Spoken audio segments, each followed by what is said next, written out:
महापालिकेचा घरपट्टी महसूल 32 कोटींनी वाढणार. भांडवली पद्धतीत 2 लाख मालमत्तांपैकी सुमारे 16,000 मालमत्तांचा कर होणार दुप्पट. नवीन भांडवली पद्धतीने मालमत्ता कर घरपट्टी आकारणी झाल्यास आणि सर्वेक्षणानंतर नव्यानं समोर आलेल्या 40,000 मालमत्तांना कर लागू होणार असल्याने महापालिकेच्या घरपट्टी महसुलात वार्षिक एकूण 32 कोटींची वाढ अपेक्षित आहे. नवीन भांडवली पद्धतीमुळे एकूण 2,08,000 मालमत्तांपैकी सुमारे 16,000 मालमत्तांची घरपट्टी दुप्पट तर सुमारे 1,500 वाणिज्य मालमत्तांची घरपट्टी तिप्पट होण्याची शक्यता आहे. सुमारे 28,000 मालमत्तांच्या घरपट्टीत 1 रुपयाही वाढ होणार नाही, तर अनेक मालमत्तांमध्ये थोडी वाढ अपेक्षित आहे. महापालिका क्षेत्रात 1,61,210 मालमत्तांची नोंद होती. सर्वेक्षणानंतर मालमत्तांची संख्या 2,08,098 झालेली आहे.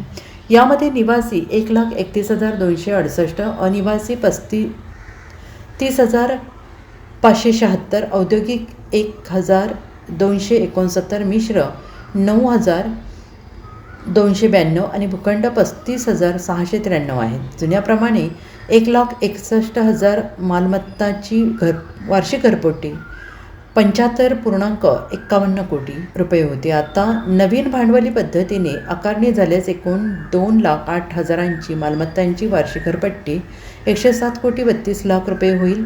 नवीन भांडवली पद्धतीत 500 चौरस फुटापेक्षा कमी क्षेत्रफळाच्या निवासी मालमत्तांच्या घरपट्टी रकमेत वाढ होत नाही. त्यानुसार अशा सुमारे 28,000 मालमत्तांच्या घरपट्टीत 1 रुपयासुद्धा वाढ होणार नाही. सुमारे 16,000 निवासी मालमत्तांची घरपट्टी दुपटीपर्यंत तर सुमारे 1,500 वाणिज्य मालमत्तांच्या घरपट्टीत तिपटीपर्यंत वाढ होण्याची शक्यता वर्तवली जाते आहे.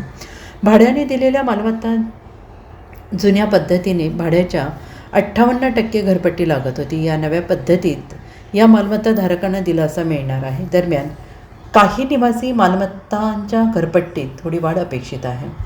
Bureau report, SBN Marathi, Sangli.